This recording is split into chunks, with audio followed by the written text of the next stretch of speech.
a world-renowned humanitarian and pastor. Pastor Keion Henderson knew who his biological father was. The problem, he was never acknowledged as his son. First of all, thank you for being here. Thank you for allowing me to be. You have had an amazing career. I want to talk a little bit about that and the amazing things that you were able to do as a pastor. When you look at your accomplishments, let's talk about the Lighthouse Church there in Houston. When you look at the Lighthouse, is doing 2 services now? In one of the locations. In one other location. Yeah, so we've got 3 locations total that are coming, 4 altogether. So it's 2 in Humble, 1 in Katy, 1 in Sugar Land, and 1 downtown. That's amazing. That all happened over the last 7 years? Yes, last 7 years. And the 3 newest locations have happened all in the last 6 months. And you're 37. 37. Yes. 37 years old. Do you ever have to pinch yourself? I've got a mentor who has taught me to pinch myself recently, because historically I've not paid attention to accomplishments. Mm-hmm. And I just recently found out why.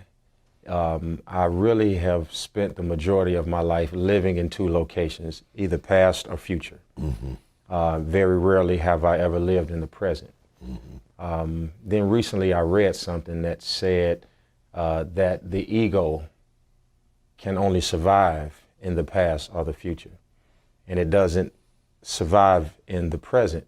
And I wondered whether it was false humility, whether it was fear, insecurity, rejection, and then I recognized that it was a composition of it all. And then one day, you mm-hmm. told me to slow down and recognize how far I'd come, mm-hmm. and then to use you as a marker and enjoy the distance. Mm-hmm. Instituting those 2 realities has helped me to really realize how far I've come, and then looking at you tells me how far I've got to go. You know, when you said something that was really profound about either living in the past or the future and not the present, and that ego only survives either in yesterday or tomorrow, not in today. I think that's a very, very interesting concept. On one hand, when you look at the future, it is always in front of you. It looks optimistic. It looks sometimes intimidating. It looks exciting. Is that the egotistical part of it, that I'm going to end up here? Is that why ego lives in the future, because it designs the future according to its own vision? Yeah, so, the majority of individuals would define ego as arrogance. Mm-hmm. I heard one person say ego is simply more than an acronym for edging God out. Mm-hmm. And so when I speak of ego, I'm eliminating the probability that God had worked these things together for my good, or that why did I have to go through that? Mm-hmm. Questioning the process, mm-hmm. Which is egotistical in a sort of way. And I'd have to be honest, that anger, that drive, however you defined it, it helped me in sports. Mm-hmm. As I played basketball growing up. It helped me in football and basketball. Didn't serve me as well in ministry because it wasn't a competition. So to a degree, it is the vicissitudes of the past that gave you the drive to go into the future. Absolutely, yeah. I've got a lot of nuggets back there, a lot of anger, a lot of history. I had the pleasure of seeing you speak with Max Cato not too long ago, and he had asked you about your pain, and thinking that because you're this awesome character, he says, why were you not bitter? And you said, I passed by there. Yeah. I had these places that I passed by on the way here. Number one, being born to a mother who worked at Taco Bell, making $7 an hour, raising 4 children, living up the street from a father who pastored an enormous church and drove brand new cars every 2 years. Let's talk about that. I want to get down into that, because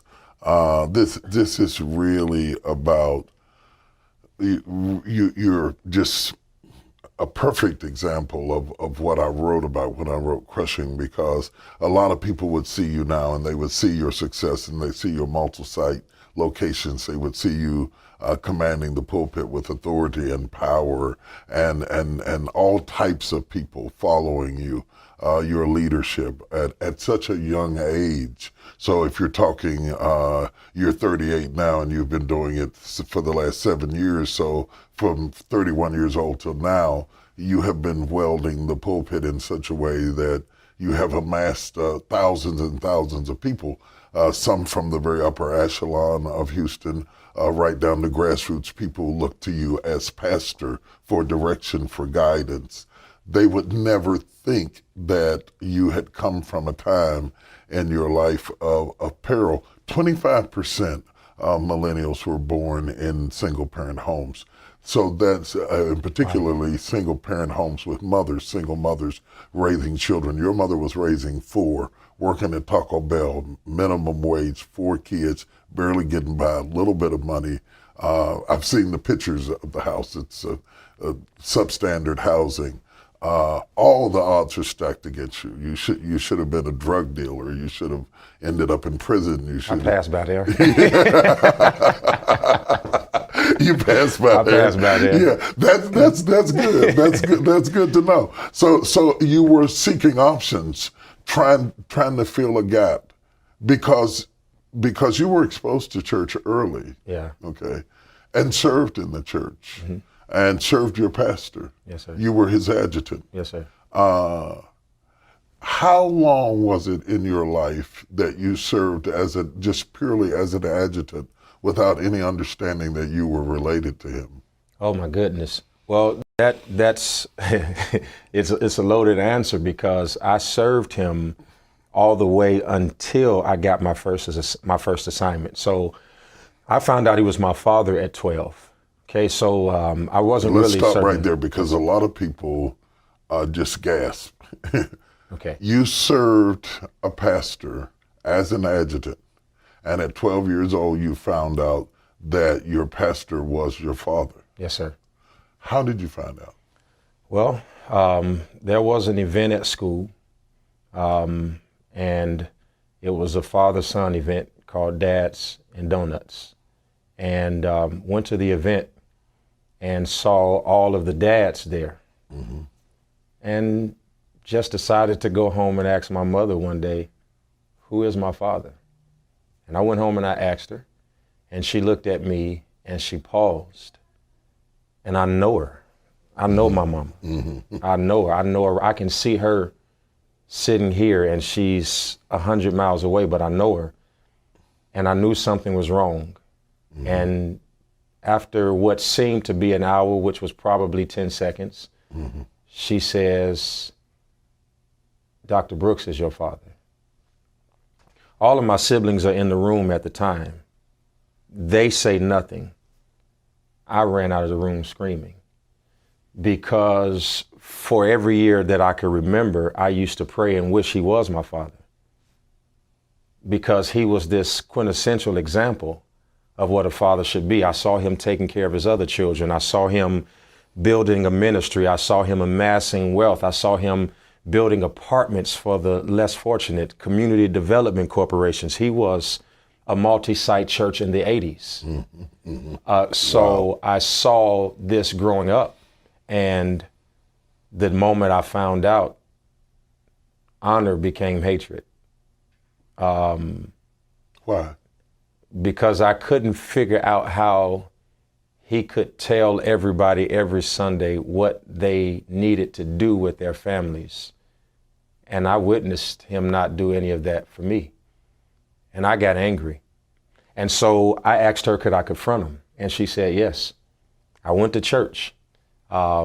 He used to shake hands down at the bottom of the pulpit, the old Baptist church. Mm-hmm. And I went down there and got in line and waited on my turn to shake the pastor's hand. And I asked him, I said, can I ask you a question when nobody's around? He said, sure.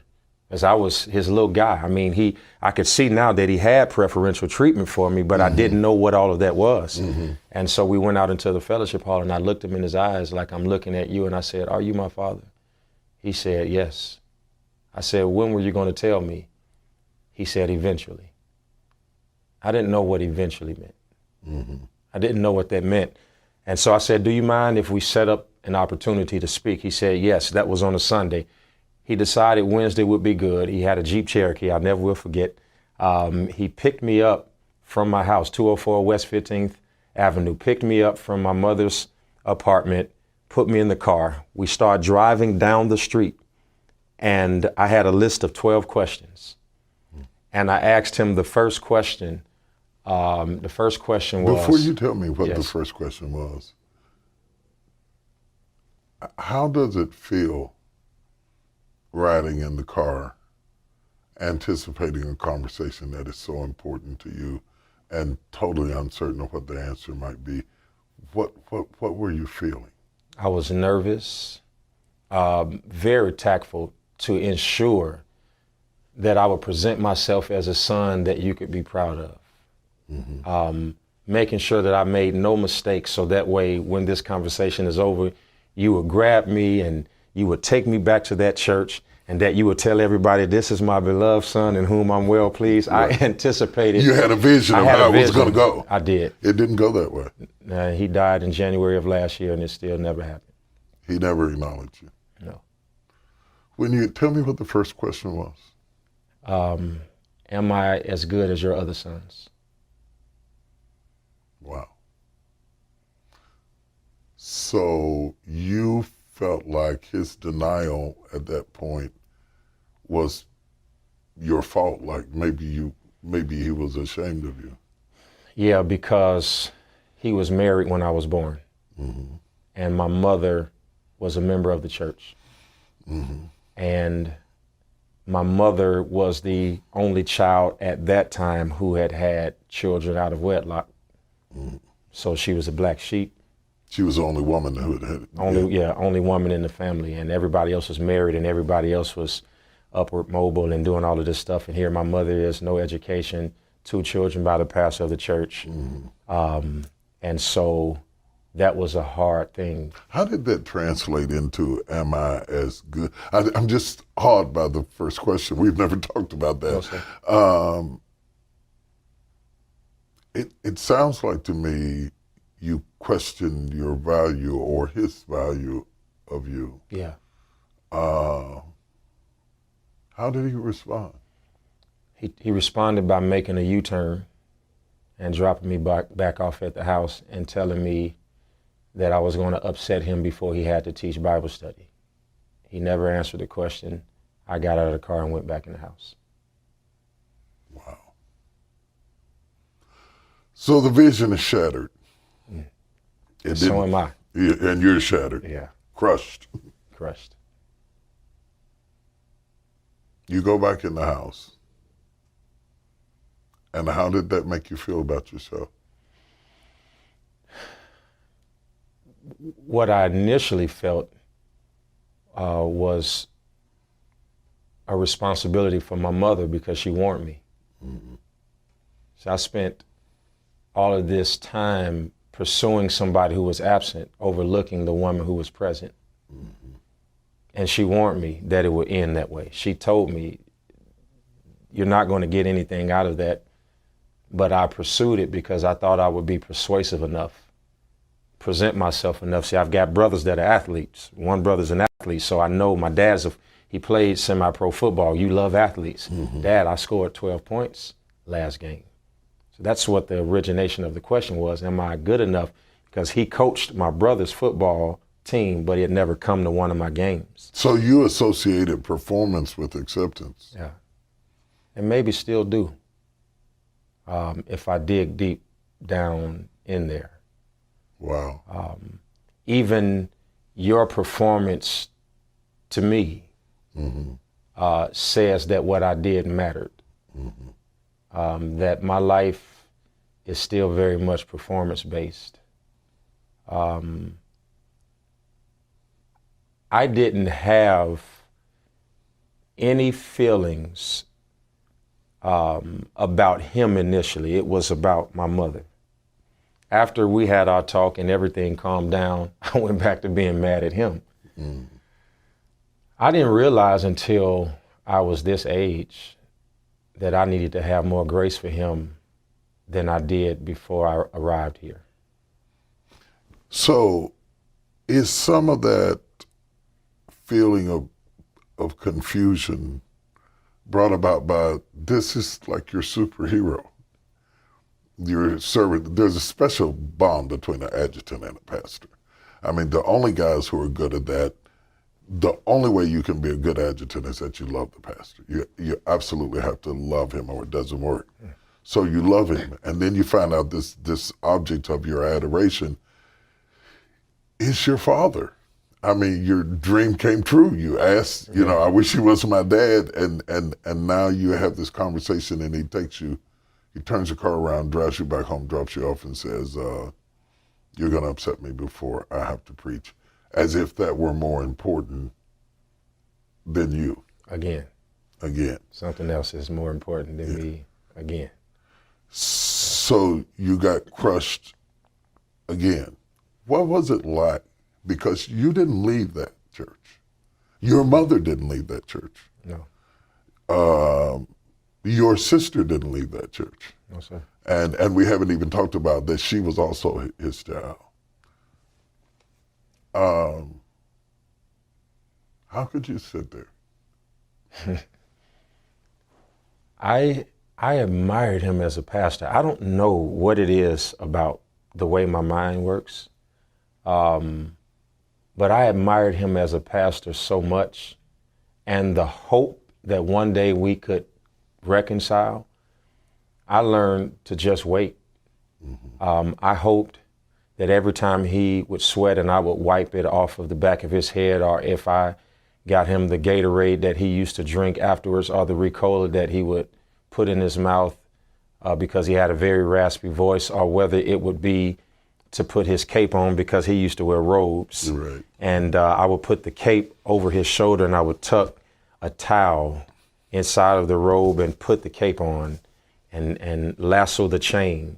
I just hoped that one day I would serve him until he accepted me. And he started to do little things. I started preaching at 14. He let me preach my first sermon 10 minutes before he preached that Sunday, which is something I saw him do with my brothers. And then he would say this to me, which I really didn't know how to take. Whenever he would say something about how proud he was of his sons, he would come to me after church and whisper in my ear and say, you know, I was talking about you. Wow. And so I learned to survive on those broken pieces. That's funny because that's the kind of thing that a man says to a girlfriend, chick on the side, I was thinking about you. So he's feeding you this line and you're getting the scraps that fall from the table. When you speak of your brothers, you're talking about his sons that he acknowledged. Yes. Growing up in a traditional Baptist church, the first family has a lot of perks. And, we honor the first family, and we're going to do this for the first family, and we're going to have the first family to stand, and we're going to have the first family to come in. But you never got to stand. You never got to be acknowledged. And still you served. What is interesting to me is that in the back of your mind, you thought maybe one day I'll do something good enough that he'll accept me. That's a lot of pain. How did that crushing, that denial, that rejection push you forward? Well, first of all, let me just say my mother was incredible in balancing what should have happened to me and what did. She was instrumental in keeping my mind focused. She would look at me and she'd say, son, remember, people don't have to be nice. And when they decide to be nice, they don't have to be nice to you.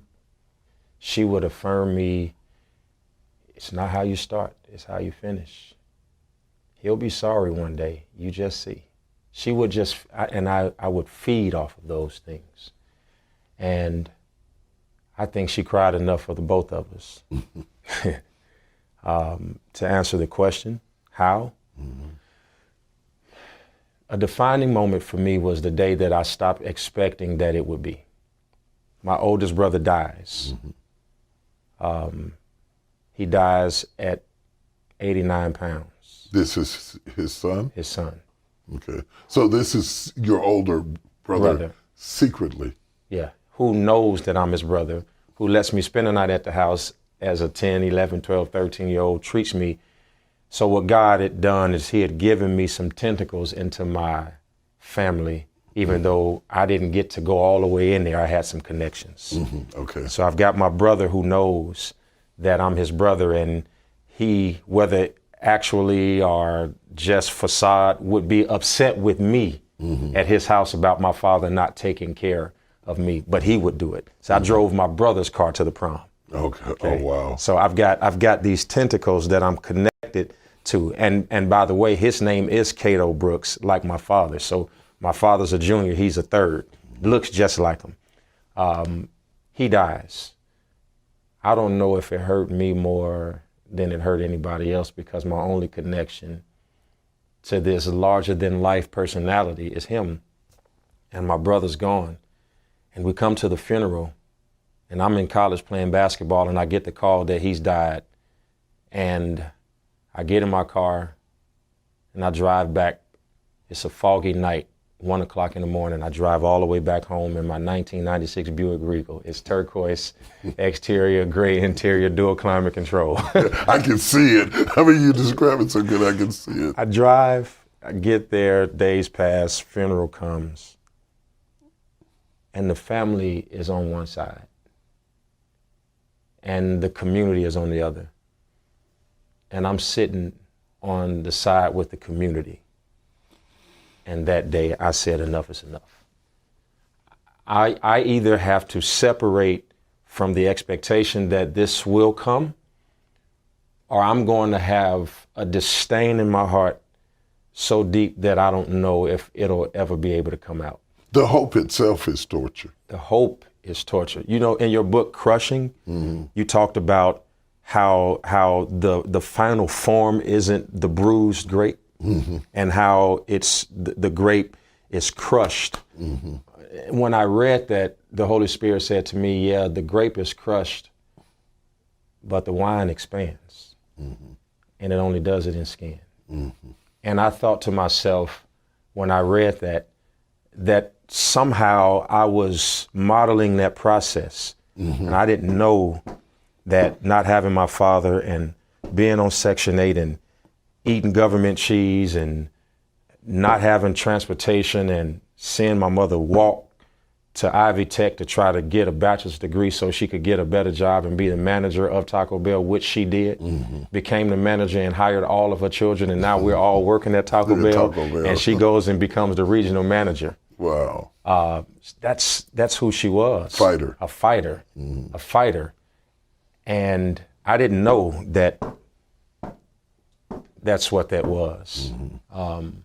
But at that funeral, enough was enough. And I quit hoping for it, so much so that he and I got into a fight. He tried to tell me, so I got married when I was 21. When I think about why I did that, it was one statement she said to me that stuck out. She says, I'm going to fill the hole that your father never did. And I must have fell in love with that statement. Wow. And I married a woman 10 years older than me. Wow. At the age of 21, and searching for that, right?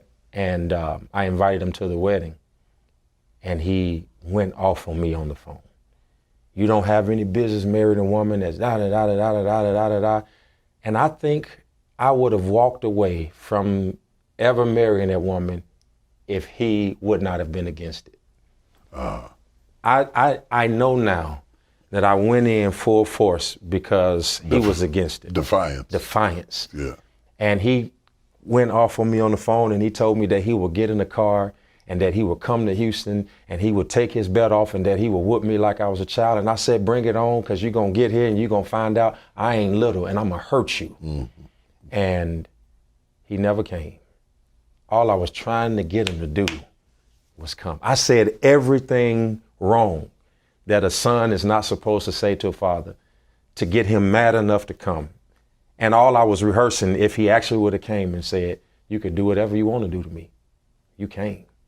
He could have beat me into the ground, but he came. And he never came. And just like he had never come before. Wow. So you went through with the wedding? Went through the wedding, filed for divorce 6 months later. So he was right. He was right. He was right. Oh, he was so right. He was right then and he's right now. You know, the funny thing, because I think this is a teachable moment, because so many men try to apply discipline where they have not applied love. And to step into a child's life with correction when you have never stepped into their life with nurture and self-esteem, I think that it's like building a floor without floor joists. Your authority has nothing to stand on because you have no history with the child. Yeah. But you purposely made him angry because you wanted him to be angry enough to care about you enough to get in the car. Because he had a temper. Mm-hmm. I seen him break 2x4s with his hand. I seen him punch holes in the wall after staff meetings. I saw him. I remember a homeless guy came to the church and asked him for $2 and he gave it to him. And then the guy came back. I'm his adjutant, right? Mm-hmm. He had, you remember this briefcase used to be hard and they had the, the numbers on them and used to click them. Absolutely. He used to carry one of those. And the homeless guy came and asked for the $2. He gave it to him. He said, but only if you come to church Sunday. Mm-hmm. Homeless man didn't come to church Sunday. He came back that Wednesday at Bible study and asked for $2 more. And my father wouldn't give it to him. Mm-hmm. And the guy yelled back in the church, you fake preacher. And I saw my daddy dart after him, mm-hmm. and I was grabbing on the back of his suit jacket. It was a green suit jacket with yellow pants. I'm grabbing on him, trying to keep him from going out there because I saw anger always prompt a reaction. Mm-hmm. Again, I'm saying anger makes you respond to everything else but me. What is it? Back to the crushing. What is it about me where I can't get a response? Mm-hmm. Respond some kind of way. Say something. Do something. Never happened. Well, it did happen at the end. I'm sure you'll probably ask me a parting question, and I can tell you how it ended. But something did happen eventually. You know, when you look at those crushing moments in the book, I talk about the crushings are the catalysts to your future and to your destiny. They drive you forward. They either drive you down or they drive you forward. Mm-hmm. Some people it drives them down into the ground. Other people it drives them forward. Why didn't you go down? Yeah, my mom was like yours, extremely poetic in speech. Mm-hmm. Even though she wasn't educated, she wasn't a dumb woman. She isn't a dumb woman. She always talked to me with the highest regard of language. Mm-hmm. And she said to me, you know, Keion, most people don't have enough presence to dissolve the past. Mm. And she would always tell me, stay present, stay present, stay present, stay present. She says, son, you can never be angry if you stay present. The only time you're going to be angry is if you go back in the past. Stay present.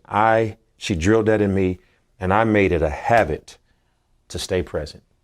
It was such an insurmountable effort, but I did it, and it got me favor with all kinds of people. Even my basketball coach, who just called me the other day, he lives in Las Vegas. He wants to come to Houston and hear me preach. He told me, I've coached guys who are in the NBA. I've coached guys who have gone all over the world to play basketball, but you're my favorite player because you would listen. Mm-hmm. I just stayed present, whether I was playing basketball, whether I'm listening to you, whether I'm raising my children, whether I've just learned to stay present. It's the only way I survived. One of the things I did is back in those days we had Walkmans, and I had a set of headphones that I got from the Harbor Food Center. Mm-hmm.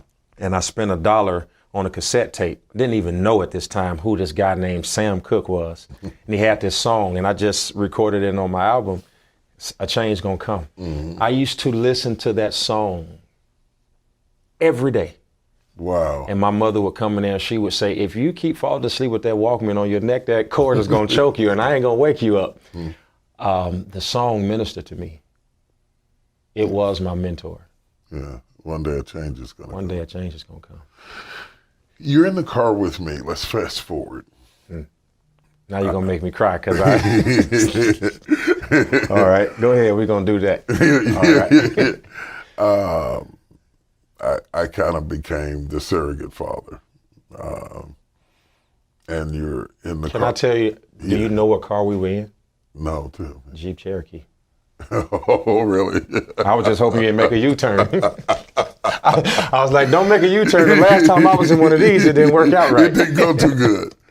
I'm in the car with you, and I'm pulling up the ramp near where my house was, and I decided to confront the way you processed what happened between you and your father as being your fault. Yeah. And I'm trying to make you understand that it was his problem. It was not your fault. And I'm playing it back to you from his perspective, his fear, his failure, his gross negligence, his insecurity, his trap between his wife, his church, his image, and his weaknesses. What was that like for you when I was telling you that? The thing that came over my mind at that moment was, if I had to go back into my mother's womb and be reborn and have the same set of circumstances to get to this moment, I swear I would do it again. You approached me with a tender care that I had never felt from a man in my life. I've been loved by my mother, but I didn't know what that was. Here I am in the car with the greatest preacher that has ever lived, who has enough time for the guy that the other guy wouldn't come up the street for. Why me? You got 3 sons, 2 daughters, 2 million members, 17,000 spiritual children, 16 conferences, 82 businesses. And here I am listening to you tell me how I needed to process it.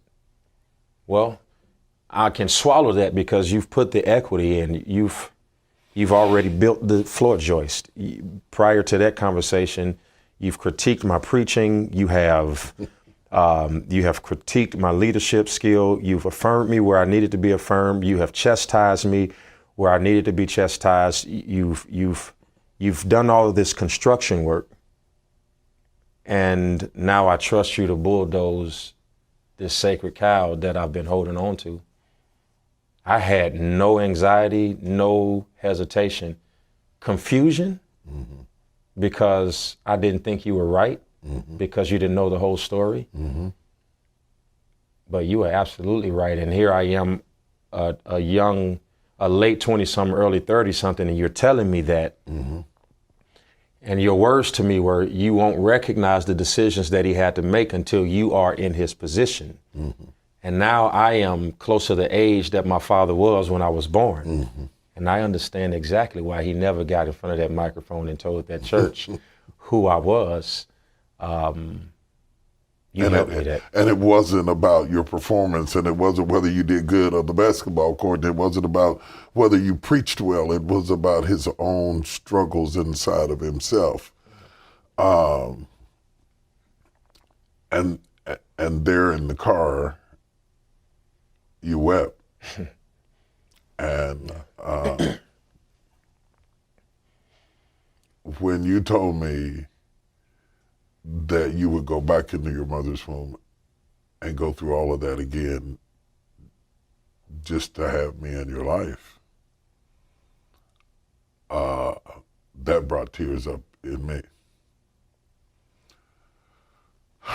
That was an awfully high price to pay to finally get a father, but to value a surrogate father that much was overwhelming.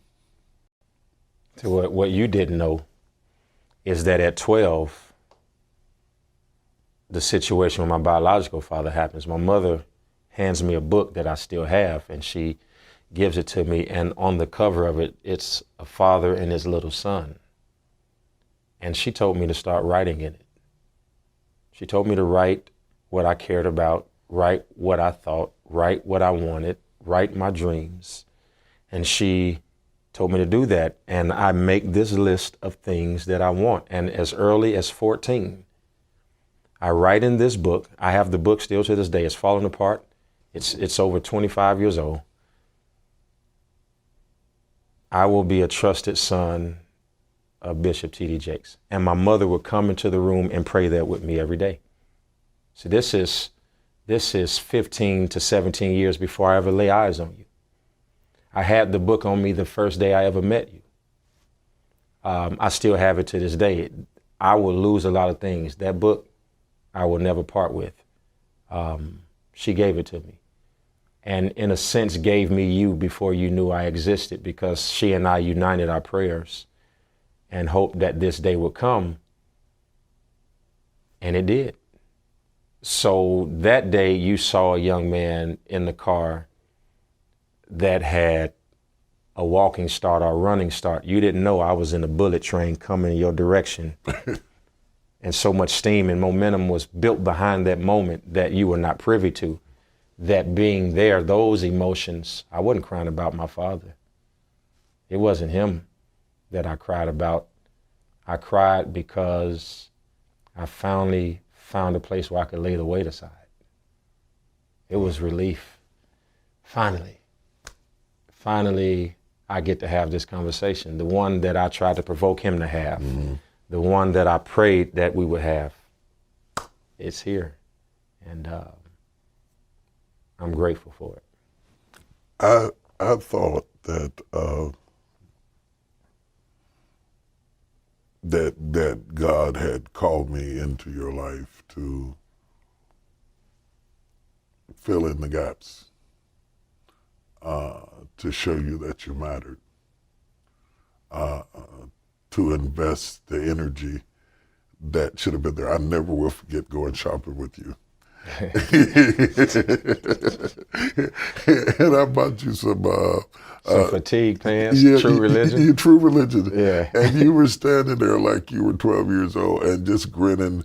And I knew in that moment, without you ever even saying that you'd never had a father take you shopping. Yeah. I have everything you ever bought me. When I want to preach good, I buy these shoes. You bought me these Prada shoes. They silver and black. When I want to preach good, I put them on. and I brought a stylist to the house, and he, did a closet clean and took everything out of the closet because I wasn't there. Came to their closet, and those shoes were not in there. I went through all of those bags, pulled those shoes out, and said, "These shoes are staying." You gave me what I was missing. No strings attached. Right.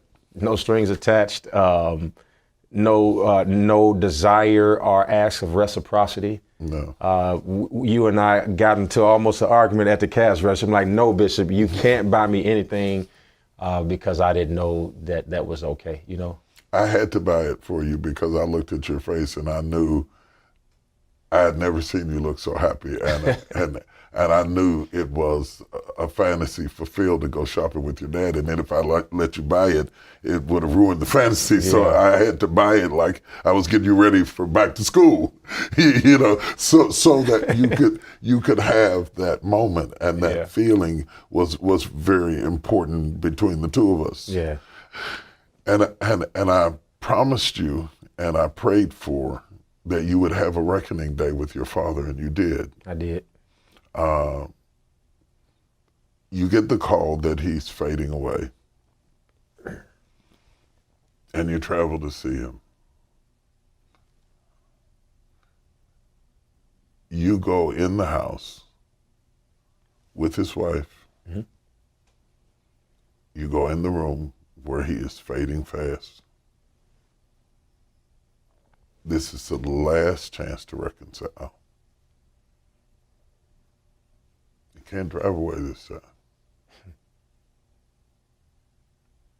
What did you say to him? He was eating. my first words to him was, "Do you need any help?" And for the first time, he said yes. So I got a napkin and I put it in the shirt, and he ate, and I still can see it because he couldn't stand up, so he had the kind of chair where you push a button and the chair lifts you up to a standing position. Mm-hmm. He got exhausted eating. So in his underwear, I walk him to his bedroom, which is up 2 steps and to the right and the left. Walk him around his bed. I lay him in the bed, pull the covers over him. And for the first time, I'm in the bed with my father at the same time. And I laid in his bed, and he began to talk to me. And he told me that I was his prized possession and that he was too weak of a man to tell the truth. And I asked him if it was okay if I recorded this on my phone, because I knew this would be one of the last times I heard his voice, and he said yes. And I have this 45-minute conversation broken up into 4 segments of 10 on my cell phone right now. And he said, "I wish I was a strong enough man to come and rescue you from the pain." And he said, "I just didn't have it. I would have lost the church and my wife, and I didn't know how to choose you over all of that." And I understand that now. Which is exactly what I told you was what was Which is what you behind told me behind it the whole time. Mm-hmm. You called it a trap that he was in. And he explained the trap to me piece by piece. And How are you feeling at that moment? happy. Really? I'm happy Because he was tired. And he wanted to live. I know he wanted to live. But I know he was okay if that was it. He was 77 years old. He was older when I was born. So I'm happy at the time he's telling me that. Then he falls asleep while he's talking to me. And happiness turns into fear, because I cannot escape my imagination at that moment that I'm looking at him sleep. And I said to myself, it won't be long before I see that face again in that position. I just knew that that was it. I knew it. I knew it. I knew I would never see him alive again. you loved him. With everything in me. I never loved somebody I hated so much. I loved him till he took his last breath. I FaceTimed him when he went to the hospital and didn't even know who I was. He didn't recognize me. But I knew him. And he died, and then they brought him back. And he lasted another few days, and I got a chance to see him on the phone again. And at this time, they're just showing me him, and there is really no life in him. And Miles Monroe said something that I have had the privilege of knowing before that moment. He says, you should visit your pain in your mind so you're not shocked when you get there. And I visited his death so many times in those days in between that when he took his last breath, it was well with my soul, because I had done everything that I could have done for him, to him and with him. I had no regrets, and I left no stone unturned. You did all of that for him and to him and with him, and got nothing in return to speak of.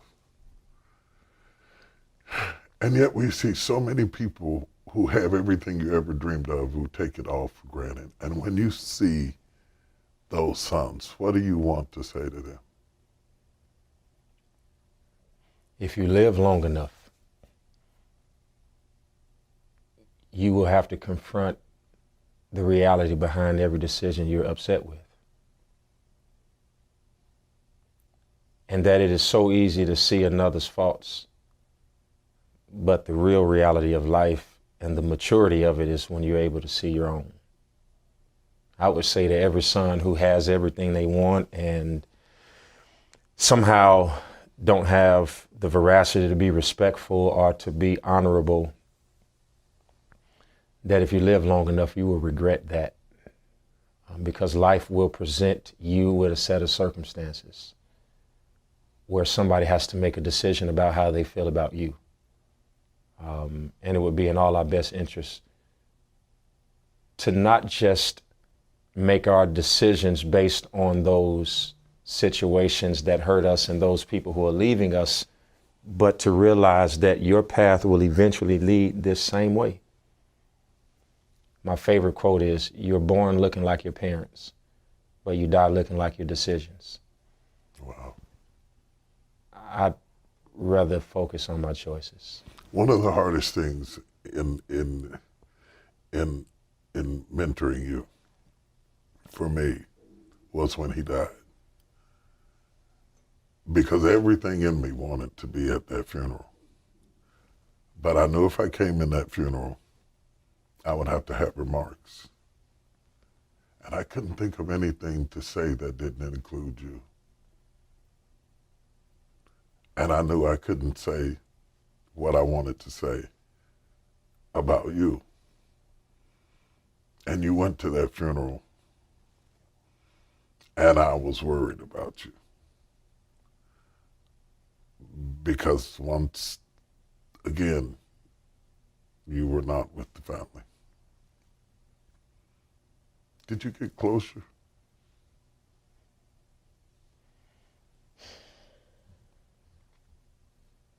I don't know.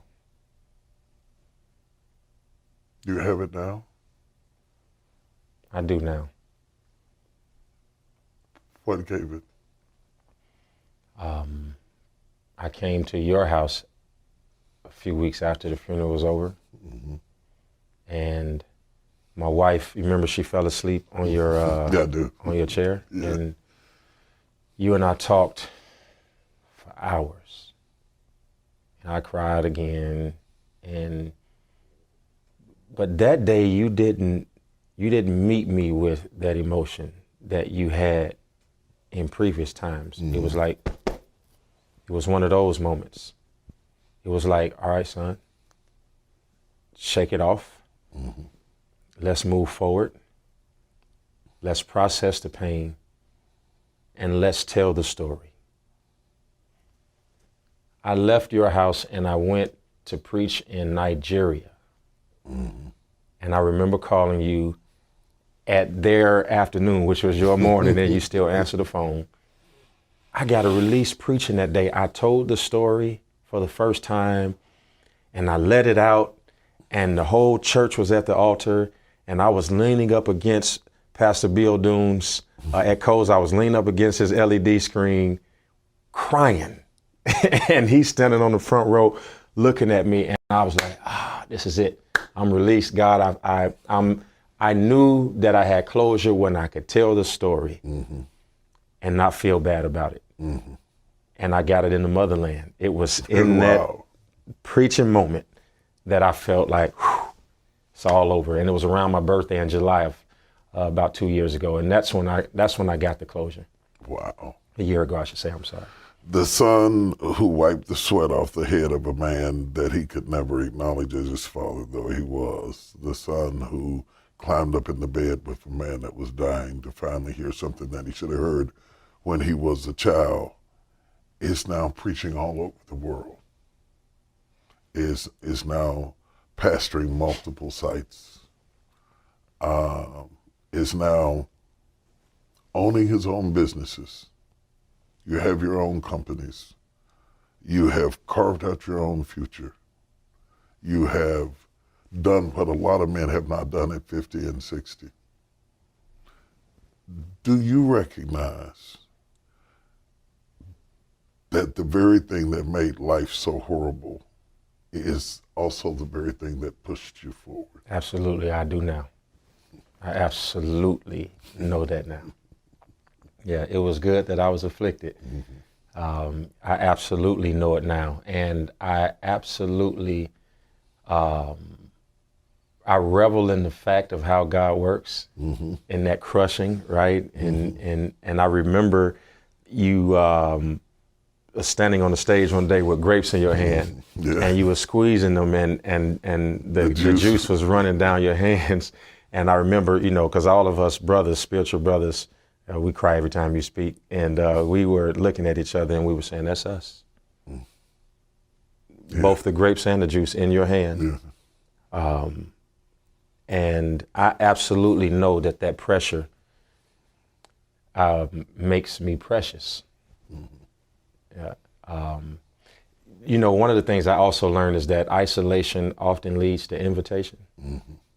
That it was the donkey that had never been ridden that Jesus got on the on Palm Sunday. It was the son that was in the field that wasn't in the lineup. Right. My invitations from you and from your friends and from life and the consequences of that road full of hell and high water. I now enjoy the benefits of my bruises. And somebody did drop me. But my story doesn't end like Mephibosheth. Somebody also picked me up, and I'm eternally grateful to you for all that you have invested in my life. My children, my wife, my family will forever be hedged and protected and provided for because of the tools that you have taught me.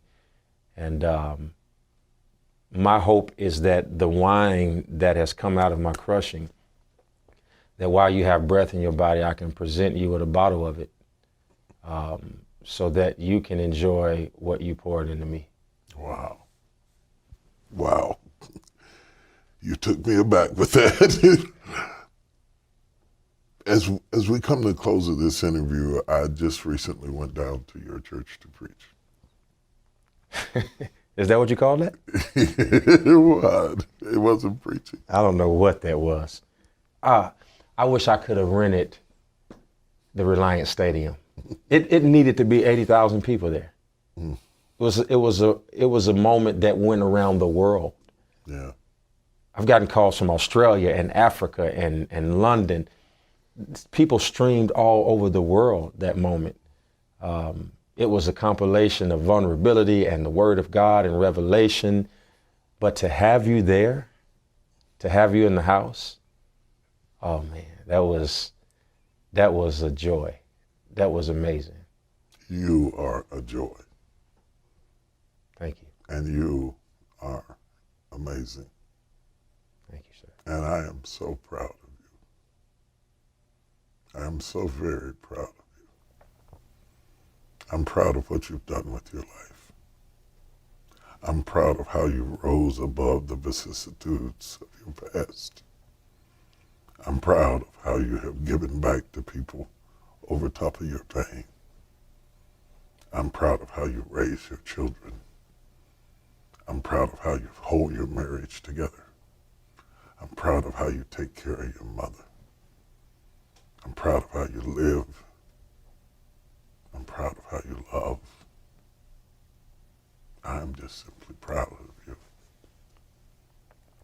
And that this is my beloved son in whom I'm well pleased. It might have come late, but it did come. Thank you. Thank you, sir. Let's pray together. Father, I thank you for this life, that for whatever reason you saw fit to bruise and to crush and even to allow it to be stomped up under feet, that you might make the wine that would shake nations. A great price has been paid. It always is. Greatness never goes on sale. It's never discounted. It's never a 2-for-1. you have to pay full price, just like you did when you died on the cross. You paid it all. I thank you for this young man. I thank you for the price he paid, the appreciation that he garnered, the effects that he's had, and the future that lays before him. It's all because, crushed or not, you never let go of his hand. Thank you, Jesus. Continue to hold him in your hand. In Jesus' name. In Jesus' name. Amen. Amen. Thank you, sir. Wow.